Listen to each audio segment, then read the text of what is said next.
Closing arguments wrap up in Windsor Assembly plant bombing trial. I felt the heat as I was walking out my front door. I just went, holy shit. Fire spreads after a burning mattress is dragged through a home. And honoring the past, empowering the future. Being Italian or being part of your culture is not just coming around, for the FIFA World Cup, Euro Cup, bringing out our jerseys. It's an everyday thing. It's culture, it's tradition, it's our faith. Keeping heritage alive for future generations.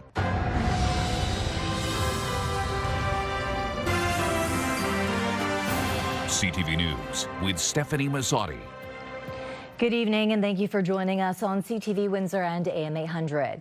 We begin tonight in Windsor Superior Court where two trials continue. One concluded, another is nearing conclusion. Both matters had eventful days and of course, Michelle Moski was there. Michelle. Well, Stefanie, let's start first with the trial resulting from that explosion at Windsor Assembly nearly 5 years ago. In closing arguments today, both lawyers concede the case against James Harris is circumstantial and will be decided primarily on comments he made the week of the explosion. On November 4th, 2021, this minor explosion inside the old paint shop on the second floor forced the evacuation of the entire Windsor Assembly plant. In court today, all parties agreed they don't know what caused the explosion, but they accept that one happened. A security guard who was not injured testified she was within 100 feet when she heard a loud bang and watched a fireball go 8 feet in the air. Debris was sent 40 feet away and black smoke filled the air. Now, there's no physical evidence directly tying the explosion to Harris. The Crown says his statements about something happening in that area and that no one would have been hurt can be inferred as guilt. The defense believes, however, those statements were nothing more than Harris spreading rumors that were swirling within the factory and references to an upcoming vaccine mandate protest. Justice Bruce Thomas will have his decision for Harris in July. Meantime, the drug trafficking trial of Sean Yvonne continued in another courtroom. The defense continues to call evidence that speaks less about the accused and more about one of his family members. On July 9th, 2020, this cocaine was found buried in the backyard of a home on Outram Avenue in LaSalle. Illegal drugs and cash also found hidden under the back deck. Now, Sean Yvonne admits a small amount of cocaine was for his own use, but denies knowing about the other drugs. Thousands of dollars in Canadian cash was found inside the home he was renting. He told the jury it was proceeds from his legal business in producing marijuana. The defense keeps referencing Yvonne's uncle, Danny Moore, who is now deceased. The jury has learned Moore had unrestricted access to the Outram home, and he had recently repaired the back deck. Police also found cocaine and cash and tools from the drug trade at a seizure at Moore's own apartment. The defense has not indicated what Moore's role is in the entire case. Now, this jury trial in front of 12 jurors is expected to proceed to closing arguments midweek next week, Stefanie. And then, of course, because it is a jury, they will then be sequestered while they consider their unanimous verdict sometime midweek next week. Okay, we will follow up then. Michelle Moski with our court cases today. Yes. Thank you. You're welcome. Ontario's Special Investigations Unit has invoked its mandate following a serious crash in Windsor after a vehicle fled from police. The investigation left Walker Road at Foster closed for most of the day. Windsor police say the incident happened shortly after 8 a.m. in the 3300 block of Walker Road. An officer attempted a traffic stop but was unsuccessful. The vehicle sped away, colliding with another vehicle a short distance away. Two people were taken to hospital with non-life-threatening injuries. Police say they cannot provide further details due to the ongoing independent investigation. A fast-moving blaze sent two people to hospital, including one suffering burns to his arms. As CTV's Bob Belichico reports, fire officials say the situation could have been significantly worse when a burning mattress was dragged through the house. This was the scene late Thursday night on Tuscarora near Parent Avenue. I looked across the street and I seen the big flames. I felt the heat as I was walking out my front door. I just went, holy shit. Chief Prevention Officer John Smith says a smoke alarm in a second-floor room alerted those in the house of a fire. The unfortunate thing, when they got to the bedroom, this is the occupant, they decided to pull a mattress that was on fire out the stairs out to the front porch. According to Smith, dragging through the house helped spread the flames and created a worse outcome. He says the best thing to do in that situation is just close the bedroom door. Evacuate the house, call 911, and let fire take care of it. And that would have probably contained maybe less damage and contained that fire to that bedroom. 2 people were sent to hospital with non-life-threatening injuries. Now, according to Smith, the single-family home operates with individually rented rooms, and 5 of the rooms were recently fitted with smoke alarms following a complaint-driven inspection. You're going to rent out rooms to individuals, at least have a working smoke alarm in that room, on top of the smoke alarm CO requirements in the rest of your house. Had the complaint not been filed, there's no saying what could have happened, which is why City Councillor Mark McKenzie would like to see more discussion around homes being converted into boarding homes. There isn't a housing crisis, there's an affordability crisis. And so now people are resorting to renting rooms instead of actually being able to rent their own apartment, and you're seeing these illegal boarding houses popping up, and I don't know if that's what this was, but I know that we do have them. Last year, the city paused rental licensing in Wards 1 and 2 in order to launch a review of citywide options. The pilot required landlords to register their properties and undergo inspections to improve housing conditions and fire safety. Asked whether the RRL should be revisited, McKenzie said, "We just need more people to just comply with the rules, right? Because at the end of the day, we just want to make sure that people are safe." Bob Belichico, CTV News. Meteorologist Gary Archibald joining me now for a first look at the weather from the top of the Bell Building tonight, where, Gary, a very comfortable weekend ahead. You're right about that. It continues tonight. It's lovely outside. I'm in a jacket and tie. I'm comfortable. Humidity levels in the 40% range. That's in part a big reason why. Temperatures are above seasonal. Our average is closer to 23. We've reached close to 27. Again, 27 feels like about 27. It's just not humid out here, and that's why it's so lovely. So you can get away with being in a suit or t-shirts and jeans, shorts, tank tops. It's very much a pristine forecast for being outside. I think it's going to continue for a stretch, several days in fact. I'll break down what you need to know as we look ahead to a sunny weekend and beyond. It's coming up shortly with my forecast. For now, I'll send it back inside to you at the desk. Stefanie? Results from the first beach water testing of the year are in. The Windsor-Essex County Health Unit tested 7 local beaches, and swimming is not recommended at one of them. Lakeshore's Lakeview Park West Beach has E. coli counts that are over 200. Warning signs have been posted at the beach. All of the other beaches are deemed safe for swimming.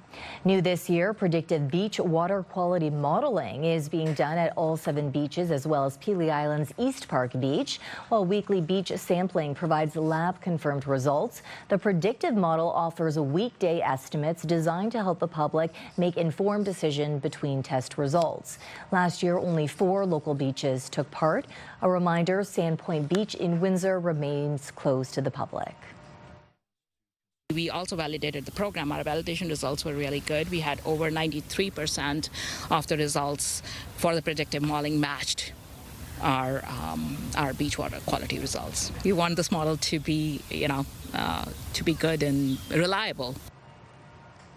The health unit also launching their active tick surveillance program today, monitoring for the prevalence of black-legged ticks in the region. The program helps public health officials track tick populations and better understand the local risk of Lyme disease. WeChew is also reminding residents to take precautions when spending time outdoors, including using insect repellent, wearing long clothing, checking for ticks after being outside, and removing any attached ticks properly to reduce the risk of infection.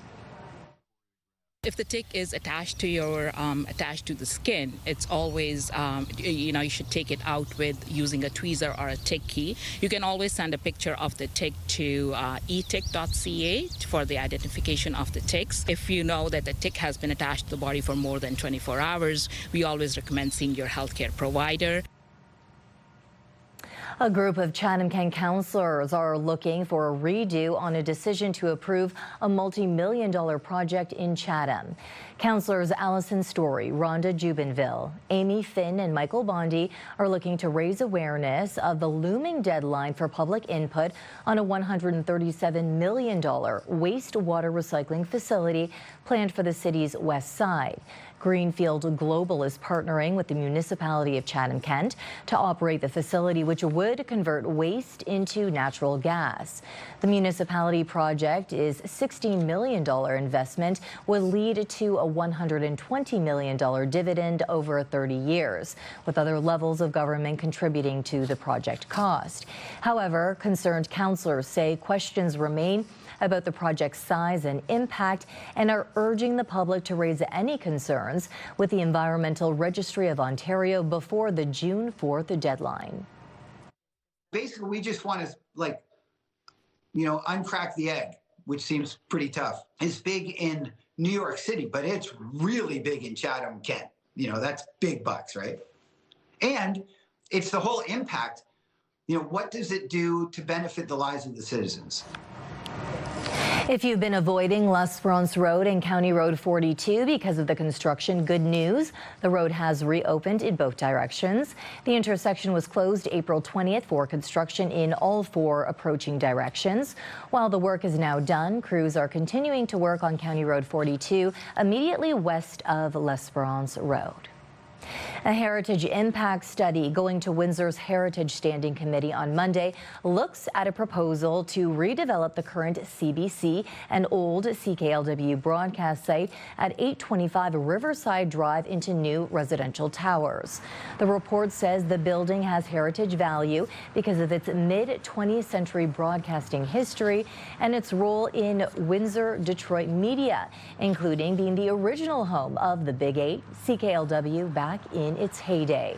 It also finds the redevelopment would likely mean the loss of most of the existing structure. Rather than blocking the project, the study recommends letting it proceed if the heritage value is handled properly. That would mean fully documenting the current building before any changes, salvaging key materials like distinctive brickwork and architectural features, and reusing some of them in the development where possible. Now, about a month ago, Ontario expanded the Bring Your Own Booze law to allow people to bring their own alcohol to outdoor community events. But so far, as CTV's Robert Lothian found out, local municipalities aren't signing up, saying there's too much uncertainty right now to uncork a Bring Your Own Beverage permit. A pitch to crack a cold one of your own at community events hasn't seen the uptick many expected. At the downtown market, we're not, getting feedback that we should be allowing people to, buy and consume at the market and that kind of thing. Nearly 1 month since Ontario expanded BYO permits to more outdoor events, there's been few takers. In Windsor, the city hasn't pitched any plans for that to change. We're not sure that it's necessarily good for our downtown businesses if we start to, promote, open carry that you bought somewhere else. The Ford government pitching it as a boost to local economies and a cut to costs. We're talking about general venues, cultural venues outside. They should be able to have a glass of wine or a beer. Legislation requires municipalities to draft a bylaw before events can apply for permits. Following consultations, Chatham-Kent isn't moving forward with a bylaw of its own. There wasn't a clear benefit for special event organizers because a lot of them are getting revenue from sales of alcohol. And then against that, there's an increased liability concerns. Of the 17 event organizers providing feedback to the municipality, 15 say they wouldn't consider the permits. A big reason is the uncertainty around safety and liability. With the BYO model, it's currently unclear to us and it's unclear to special event organizers how to best manage that for the safety of the community. Both McLeod and Bodner say they'll wait to see if other municipalities are willing to take the leap. We would certainly like to see it kind of confined to, smaller functions where it wouldn't make sense for a licensee to get involved. So I think at this moment, we're curious about how that may play out in places that do allow BYO, but we don't have the solution yet. Robert Lothian, CTV News. Today, we are asking you if local municipalities should allow the public to bring alcohol to outdoor community events. Go to our website to cast your vote, ctvnewswindsor.ca. Yesterday, we asked if you recycled your old recycling bin. 68% of respondents say no, they did not. Now on Thursday, the Multicultural Council of Windsor and Essex County unveiled plans for the 2026 Carousel of the Nations, where 42 villages will share their traditions firsthand with the public. Tonight, one Windsor man is urging the next generation to step up and carry the torch, helping keep his Italian heritage alive. For the past 2 decades, Windsor's Italian community has celebrated Sante Ippolito, an early Christian martyr.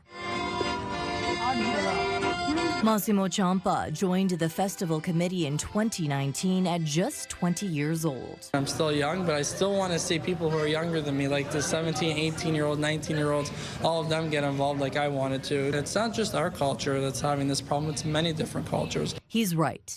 I'm going to be 83.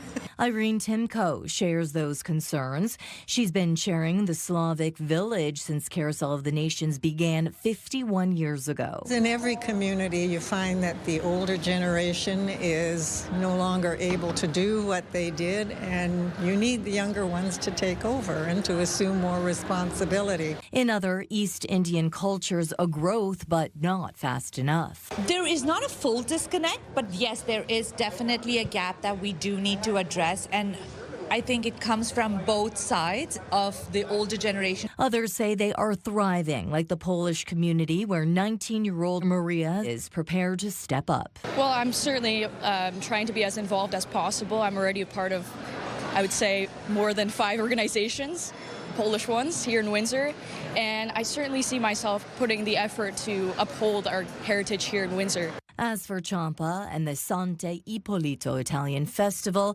held on July 26th at the Cicciaro Club, he promises a family fun event filled with food, kids' games, live entertainment, and of course, a pasta eating competition. Being Italian or being part of your culture is not just coming around, for the FIFA World Cup, Euro Cup, bringing out our jerseys. It's an everyday thing. It's culture, it's tradition, it's our faith.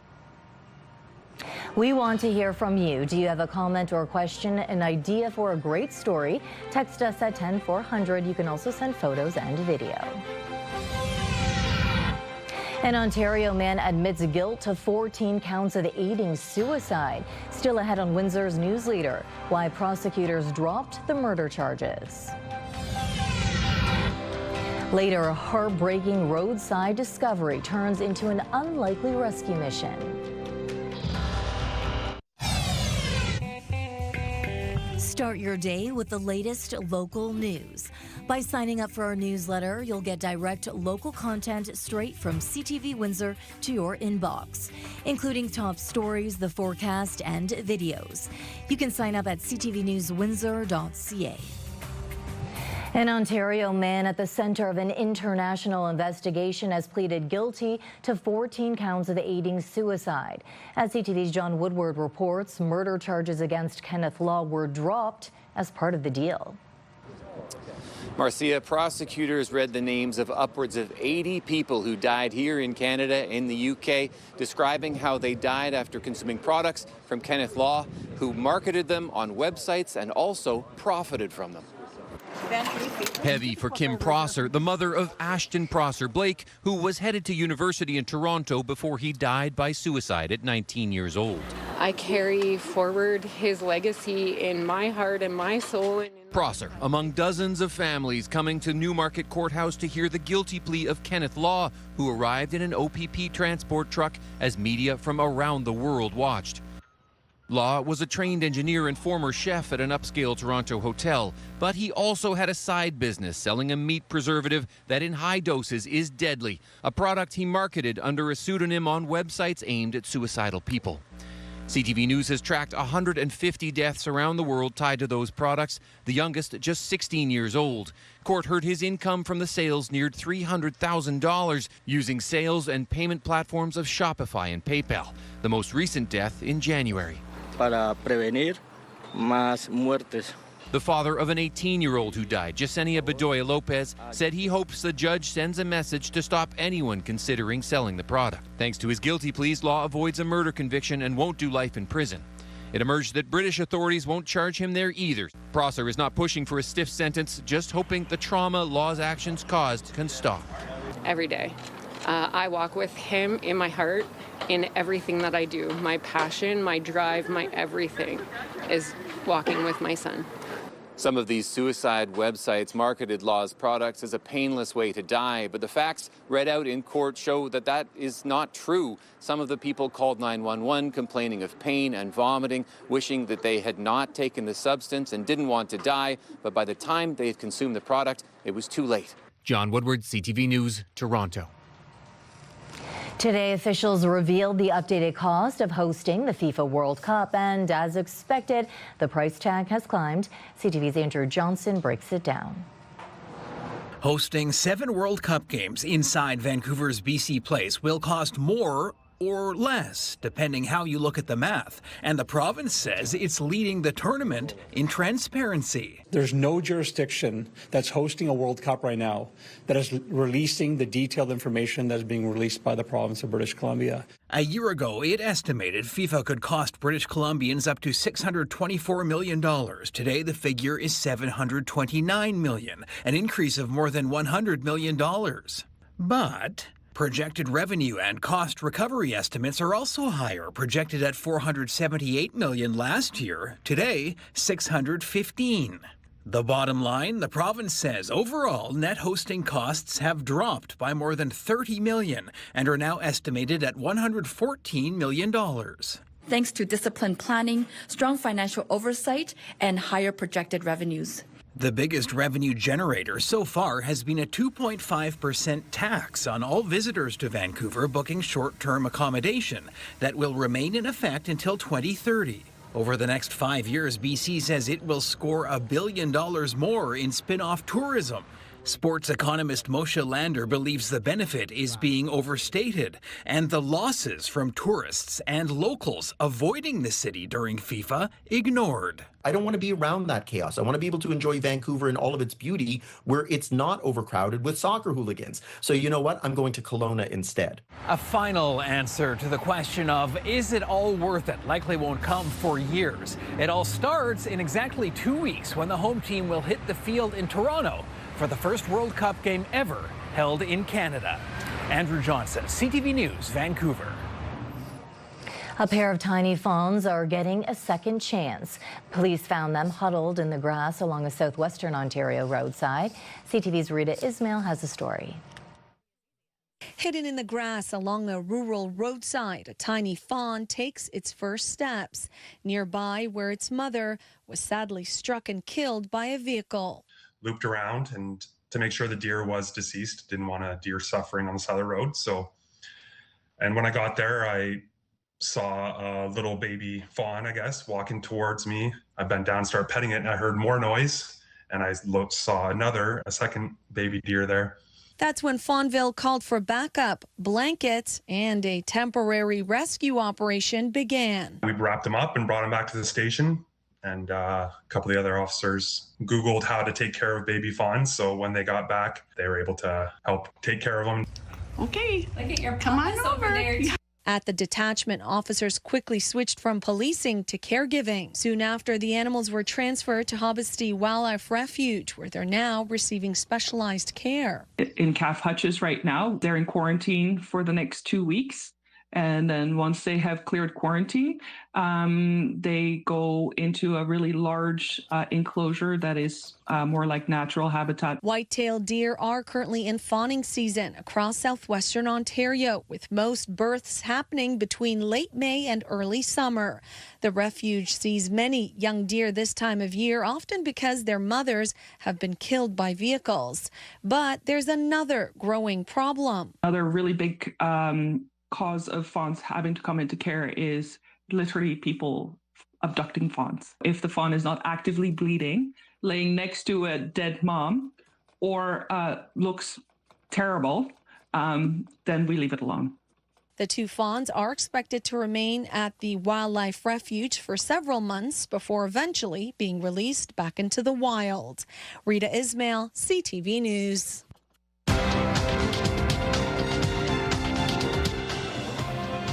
Canada's main stock index was helped today by gains in technology stocks. In Toronto, the TSX gained 251 points. In New York, the Dow added 363. The Nasdaq is up 55. The Canadian dollar gained 0.05 of a cent. On commodity markets, gold gained more than $60 an ounce and oil fell $1.54 a barrel. Coming up, a young cancer survivor is hitchhiking across Canada with nothing but a propeller hat, a sign, and a mission inspired by Terry Fox. Let's take a look at our CTV News weather snapshot. Thanks to Sherry Verga for this great sunrise image. We're looking at great weather. It's all about the sun, really. And I'll break down what you need to know in terms of temperatures. See if humidity levels stay low to keep it comfortable. It's all coming up next on CTV News Windsor.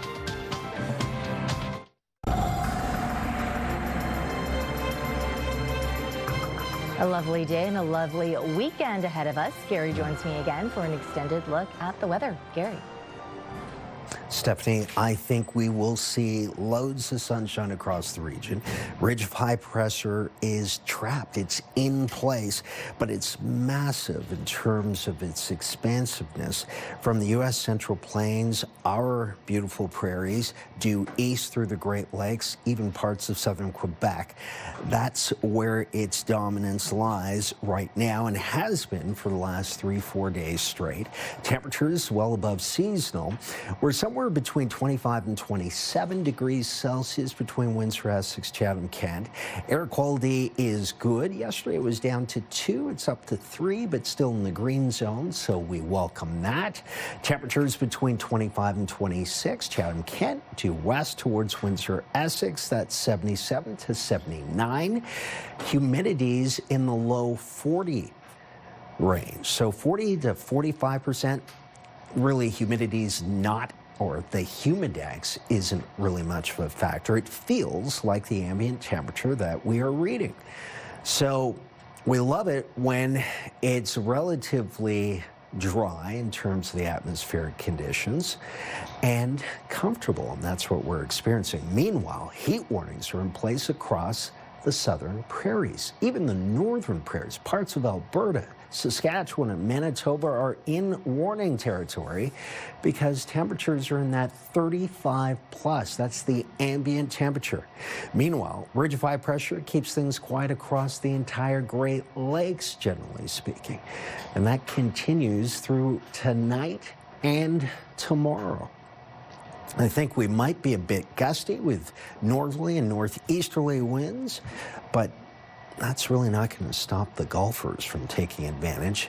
Clear as a bell for the overnight, clear tomorrow. UV is high. It will be in the 8-9 range for the rest of this week. Obviously, Saturday is the end of the week, and next week we're going to see much of the same. 24 mild degrees, warm evening, beautiful for being out on the patio, right? Sipping an iced tea perhaps and having a late night dinner. Beautiful conditions. Look at this. I haven't used this many sun icons in a while. For the next 7 days, probability of precipitation is 10% or less. 21 tomorrow, windy. 25s apiece for the next 4 days from there, Sunday through to Wednesday. And then 29, 27, mostly sunny, Thursday to Friday, respectively next week. That is a nice looking forecast, courtesy of our friends at Enercare Siles.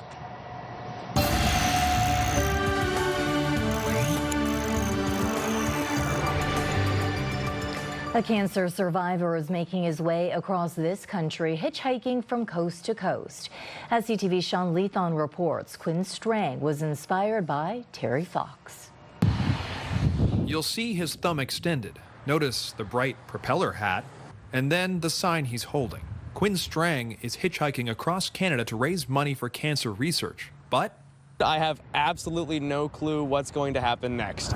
Standing on the side of the road in Toronto, this journey has been long, not just on the road, but personally, as the 20-year-old has beaten cancer twice. I was diagnosed when I was 15 with Ewing sarcoma, so I had a tumor in my left femur that spread throughout my body, my lungs, and my lymph nodes, and I had about a 15% chance to live. I beat it, and then I relapsed again when I was 17, and I had to get a femur transplant. His journey through cancer treatment was inspiration to take on this one, following in the footsteps of Terry Fox. No nation or any group of any people in the world will ever be as united as Canada was when Terry Fox did his Marathon of Hope. And, you know, I could never imagine running across Canada with a prosthetic leg, but if I can stick out my thumb and that gets attention to a good cause, I'll do my own take on it. This is day one. On May 17th, Strang stuck his feet in the Atlantic Ocean in St. John's, Newfoundland, and has spent the past 12 days meeting Canadians on his way west. I have made it to Parliament here in Ottawa. With a new story at every stop. And I ended up getting blessed by a Buddhist monk in Ottawa, and I drove a Porsche through the countryside, and I had no clue that was going to happen. Thea Alba and her partner found Quinn near Perth, Ontario, bringing him all the way to the GTA.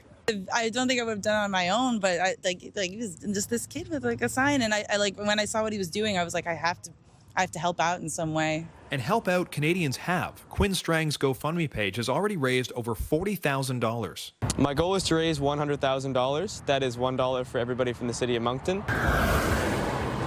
But while it can be hard to be picked up as a hitchhiker, Quinn hopes his appearance can be disarming. I feel like people will be more outgoing and trustworthy of some idiot kid wearing a propeller hat. Hey there, where are you guys heading? He has each new driver autograph his sign. The goal is to make it to Victoria, BC by June 15th before flying back to his job as a lifeguard in Moncton.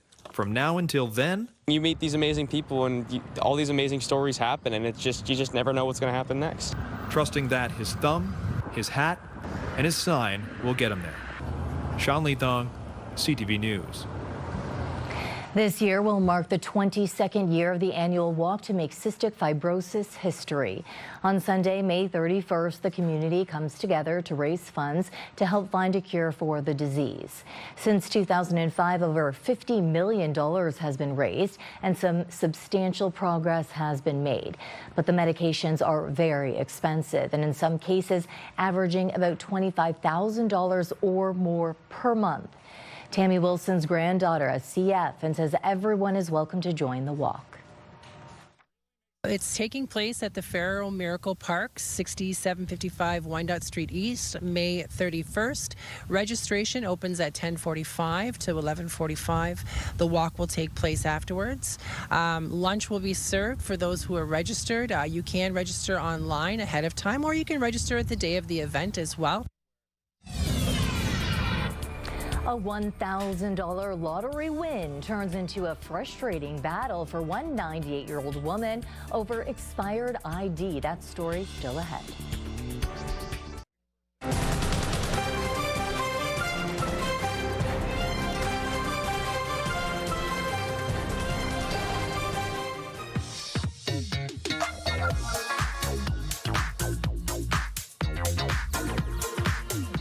Talk to us about the silver maple, its seed, how unique it is, and what it offers all of us. It's true, and silver maple, it's very widely planted in Windsor, Essex. And basically the reason for that, very, very fast growing. People put it in because they wanted quick shade.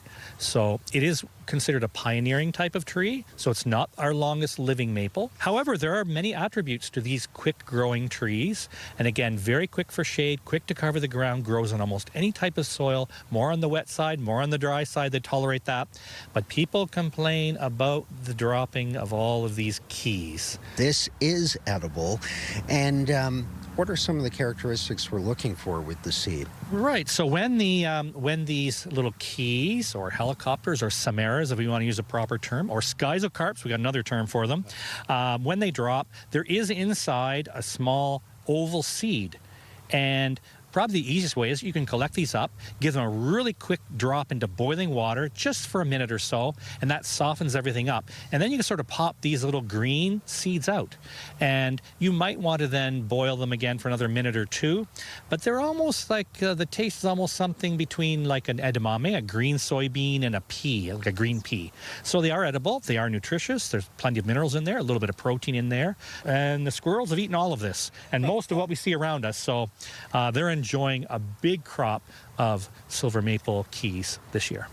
Another example of nature's wonder all around us. Sandy McDonald, thank you so much. And we'll see you next time for another interesting segment here on Get Gardening. If you play the lottery regularly, this next story will be of interest to you. CTV's Pat Bourne reports on the fight one woman had to go through to claim her prize. She's been disappointed a bit, I can tell. She can't go out shopping and spend her windfall. Brian Burrows of London says his 98-year-old mother, Jessie, has been frustrated trying to cash in her winning $1,000 scratch and win ticket. She hit the jackpot in early April. Well, I was excited. I thought, this is terrific. I can pay off my visa. But I've had real trouble getting it. While prizes of $999 or less can be paid out by a retailer if they have the money available, winnings of $1,000 or more are processed through the OLG Prize Center. When I went to the store to get it, they told me they couldn't give me $1,000. If you win over $1,000 in the lottery, you need valid ID to collect it. You can't use your Ontario health card, but you can use your driver's license, passport, or Ontario photo card. But it has to be up to date and not expired. Jessie no longer drives and her passport is no longer valid. I took pictures of the ticket front and back and the pictures of her ID, but they said her passport was expired. Brian just wants his mother to collect her rightful prize. She's 98 and she's a very law-abiding person all her life, worked hard all her life, and here she is, and she wins $1,000 and she's still waiting for it. CTV News reached out to the Ontario Lottery and Gaming Corporation, and a spokesperson said the Prize Center arranged to have OLG investigators visit her at her home, confirm her identity, and complete the prize claim. Miss Burrows was declared the rightful owner of the ticket and is being paid her $1,000 prize. That was great news for Jessie, who says she plans to pay off her credit card bill and maybe try her luck with one more scratch-off ticket. Pat Foran, CTV News. The hilarious Daniel Tosh brings his My First Farewell Tour to Caesars Windsor on Thursday, June 25th. Enter online at ctvwindsor.ca for your chance to win a 4-pack of tickets to see Daniel Tosh at Caesars Windsor plus a $200 gift card. This is your CTV Windsor Our Community Calendar. Pat Pagano presents the 24th Annual Handy-Capable Fishing Derby at Assumption Park on the Detroit River for individuals with a physical or intellectual disability. See you next time on Our Community.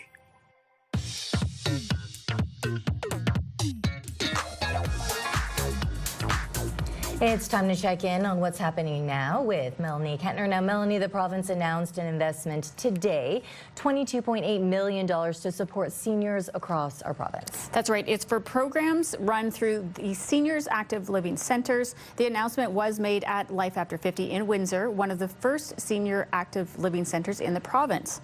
The funding will support more than 400 senior programs that offer recreational, social, and wellness activities aimed at helping seniors stay healthy and active. The announcement comes as the program marks its 60th anniversary, and it kicks off Seniors Month in Ontario. The amount is $110,000. We get $55,000 for both centers, and it helps because we're able to provide lots of fitness programs, social programs, as well as educational workshops for the seniors in the community, because we have to continue to thrive even though age is upon us. We've got details at ctvnewswindsor.ca. And we also have a story on the website with some tips for travelers heading to Canada for the FIFA World Cup. Yes, the Canada Border Services Agency wants fans, teams, and officials to plan ahead. The soccer games take place between June 11th and July 19th. During that time, CBSA officers will be working with the U.S., Mexico, and local law enforcement partners to protect the borders. Officers want everyone to know a FIFA World Cup ticket is not a ticket into the country, and you must have proper documents ready. And in your social spotlight tonight, an Australian football club put their moms on the spot. Mom!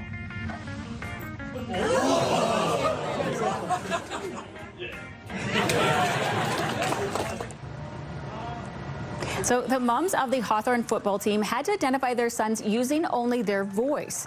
Of course, the moms did great with only one mom not getting it right. So, Steph, could you do it?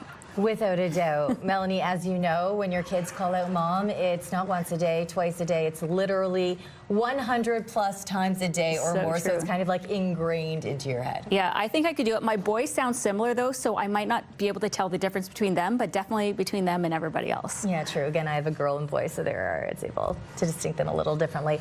Okay, and that's what's happening now. Thank you, Melanie. Thanks. Welcome aboard the Grey Ghost, matey. When we return, why 4 pirate ships, playful performances, and high seas fun is all up for sale.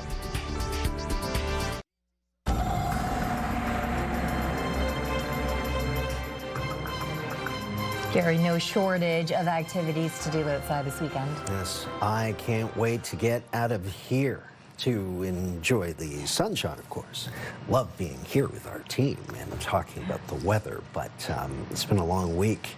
Hopefully you can enjoy the sunshine because it's extending into next week and perhaps beyond. Ridge of high pressure is locked in. The pattern is set. It's going to stay with us. That's why we're not seeing rain. High pressure is essentially cooler, denser air sinking to the surface, which obviously works against low pressure, and it inhibits the formation of clouds and storms. It's a strong area of high pressure. Temperature is going to be slightly above seasonal. Tomorrow's a bit cooler, 21, still comfortable. Humidity levels really are making this a treat because they're so low, comfortable, and we're not looking at humidex values in the 30s, etc. Okay, Gary, thank you. Travis, so quite the scene at the Detroit airport today. Yeah, that's right. A man driving a vehicle this morning apparently went around some concrete barriers, crashed through glass doors, and drove into the terminal. We'll take you to the scene. One police officer saying it was quite hectic in the aftermath. The driver telling police he was at DTW to meet Tom Cruise, and I don't want to theorize, but I don't think he was. Join us back here at 11 for that story and all your latest local news. Okay, and finally tonight, if you've ever wanted to own a pirate ship, well, now is your chance. As CTV's Peter Sperling shows us, an Ottawa company owns 4 and is looking for a buyer. Welcome aboard the Grey Ghost, matey, the finest ship to ever sail any of the 7 seas, or at least Mooney's Bay. Owen McGowan loves his job, also known as... My pirate name is Big Muscle Russell. It's not because of me muscles, it's actually because of me pet mussel Camilla, who be particularly large. He's part of the crew hitting the high seas of Mooney's Bay on a pirate ship, entertaining visitors. It's indescribably cool. It's adventure. It's truly, in its purest form, just fun. In search of tourists' gold, it's an anchor attraction here. Fun for families and children by day, escape games for adults in evenings, and now a chance to own it. Pirate Life, a tourism business here in Ottawa and in Toronto and Hamilton, is for sale. This ship can be yours. We're a local attraction with almost 20 years of history in Ottawa, 10 years of history in Toronto. So much so that we've had young people who came on the boat when they were 4, 5, or 6 years old now apply and work with us during the summertime. Owner Matt Slayman says he's planning on moving to Europe with his wife and is looking for a buyer. And it's such a beautiful business. I mean, this, I think, is great for someone who wants to work outdoors during the summertime. They want to be down here on the docks, living their best life from May to October. For sale, the business. 4 40-foot pirate ships in multiple locations, along with waterfront leases, licenses, and permits. I think it's a great tourism experience. Sounds like a fun time, and I'm sure they'll have a lot of interest. Oh, if I was ever in the market for one, I'd surely get it there. Maybe not this time. I got my small one for now. Slayman says programs are running all summer. And in the event we don't find a buyer, I'll still be captain of these ships and we'll still be cruising. With Big Muscle Russell looking forward to another season. What we have here is really special. Peter Sperling, CTV News. I had the opportunity to bring my kids, not on this pirate ship, but another one. All the kids, they were gleaming. It was the best day of their lives. These are like great actors, and they just take everything in. It's impressive. Somebody should buy one and bring it down here and put it in the Detroit River. I think it would do great. Coming off the Gordie Howe Bridge, jump on a pirate ship. Well, I'm ready to be a swashbuckling pirate with a sword. You do a Absolutely. great job. Thank you. I appreciate that. What would your name be? I'm not sure. Baldi. I was just thinking that. I didn't want to say it. Yeah. That's great. Okay, we'll figure that. Where'd you come up with that? We'll try and make that happen once the bridge opens, whenever that is. On behalf of our dedicated team here at CTV News Windsor, thank you for watching. Hi, matey. What is it? Oh, yes. Go to ctvnewswindsor.ca. See, I'm in character already. Exactly. Gary and I will be back with your only late local newscast at 11. Study this. Have a great weekend. On guard.